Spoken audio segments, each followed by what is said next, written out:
bonjour à tous pour ce dernier Facebook Live de la journée en direct du Watson Summit 2017.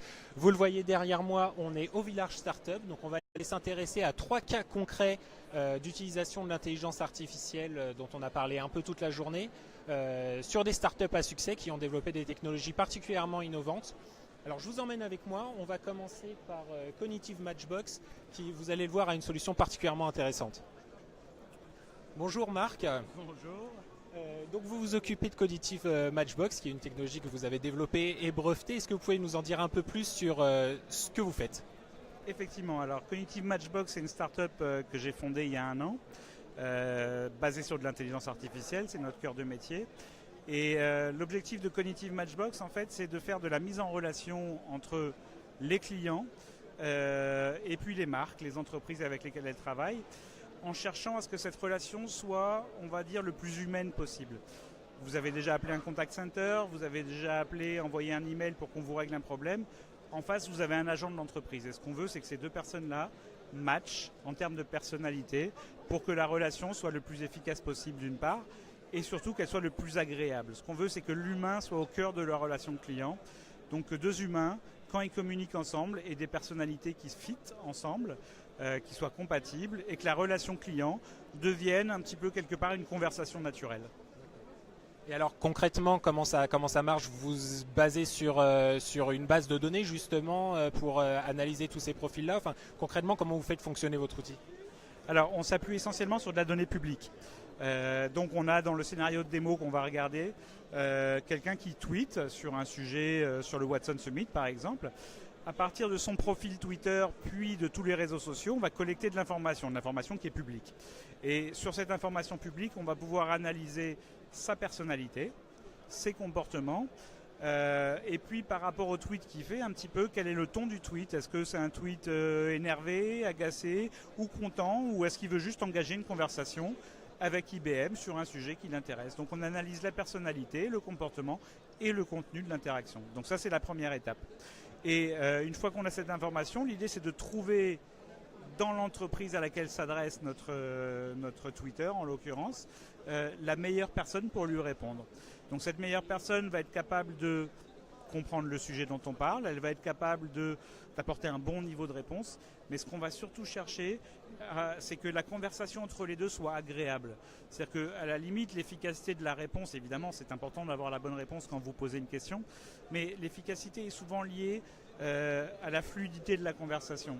Si vous et moi, on a une conversation agréable, on trouvera des solutions aux problèmes. Si on ne s'entend pas bien, même si on est compétents tous les deux, ça va être plus compliqué de trouver la solution.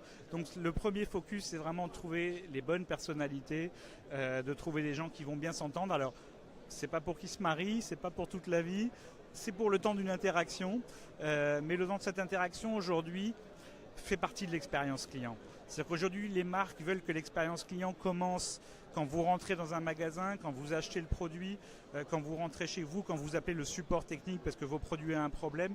C'est l'expérience client. Donc quel que soit le type d'interaction qu'on peut avoir avec l'entreprise, il faut que ça soit agréable, il faut que le client se sente valorisé, il faut qu'il sente qu'on a personnalisé l'expérience pour lui, et ça passe pour nous par ce matching qui permet en fait de personnaliser la relation entre un client et un autre être humain, parce que c'est de ça dont on parle, dans l'entreprise qui va pouvoir effectivement répondre à sa question. D'accord, très bien. Et alors, vous pouvez nous faire une petite démonstration de comment ça marche? Avec plaisir. Alors, c'est la démonstration qu'on a fait ce matin sur la séance plénière.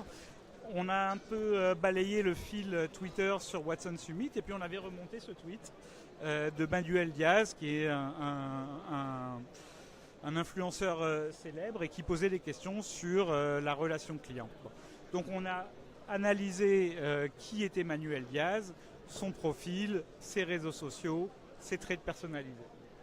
Et à partir de ce moment-là, on s'est demandé si quelqu'un chez IBM présent dans la salle devait engager Manuel Diaz, c'est-à-dire devait initier une conversation avec Manuel Diaz, qui ça pourrait être?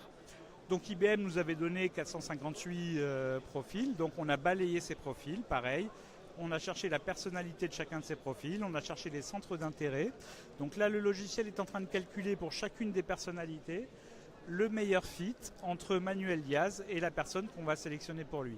Alors le meilleur fit en termes de communication, on va le voir, et puis l'efficacité. Alors ça y est, le logiciel a trouvé, donc on balaye des profils qui ont été sélectionnés, et là on a terminé. C'est-à-dire qu'en fait, c'est Julie Lahousse dont on estime qu'elle va être la meilleure pour traiter la question de Manuel Diaz. Alors ce qu'on voit chez Julie, c'est qu'elle a un fit communicationnel qui est élevé, 76%. C'est-à-dire que en fonction de son caractère, de son background, on se dit qu'elle va bien communiquer avec cette personne.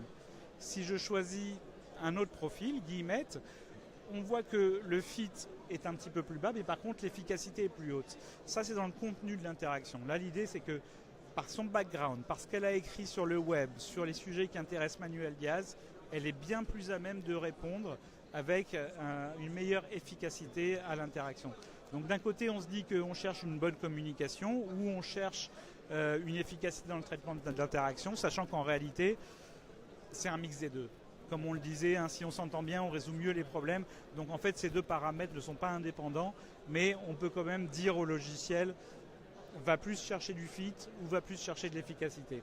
Et puis, on cherche toujours un troisième profil pour assurer, entre guillemets. Donc là, on a Jean-Philippe Desbioles, qui est la star de chez IBM, c'est le spécialiste de Watson, c'est le patron de Watson en France. Bon, ici, effectivement, on a un fit et une efficacité qui sont un petit peu moindres. Par contre, on a 81% de pertinence parce que on a tellement de contenu sur ce garçon et sur les sujets qui intéressent Manuel Diaz que les logiciels se gavent d'informations et donnent effectivement un taux de pertinence important. Donc voilà l'idée du matching. Je comprends mon client, je connais mon client et je cherche dans l'entreprise la meilleure ressource pour lui répondre en fonction des critères que je veux, mais en cherchant toujours une efficacité et un bon fit communicationnel. On veut que ces gens se parlent naturellement. Et donc vous avez des applications concrètes déjà de services dans lesquels ça peut fonctionner. Je crois que Victor Charles, qui a pris la parole aussi ce matin à la plénière, utilise justement cette technologie-là dans son business. Vous pouvez nous en parler très rapidement ?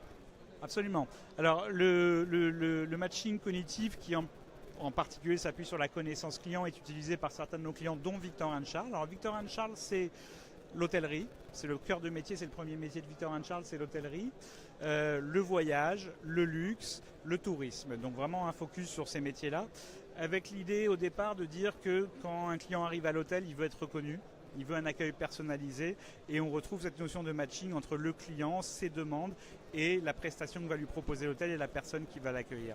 Aujourd'hui, ça va un petit peu plus loin parce que dans l'aérien, par exemple, on veut accueillir des clients dans un avion comme à la réception d'un hôtel, avec toujours cette notion de personnalisation de l'accueil. Dans le luxe, aujourd'hui dans un magasin, on veut vous accueillir et entre différentes personnes qui potentiellement pourront vous servir, on va chercher celle qui va le mieux matcher avec votre personnalité parce que vous avez des goûts en commun, vous êtes sur des mêmes tranches d'âge, donc on va avoir une relation plus fluide et en fait ça va transformer aussi l'expérience client. Donc voilà, Victor Charles, c'est vraiment l'expérience client, la connaissance client dans ces secteurs qui viennent de l'hôtellerie, qui sont des secteurs très français aussi, hein, sur le luxe, le voyage, etc. Et Victor Charles utilise donc nos solutions, nos technologies. Merci beaucoup Marc d'avoir accepté de discuter avec nous et donc de nous présenter votre technologie. Et puis bon courage pour la fin de la journée alors. Merci.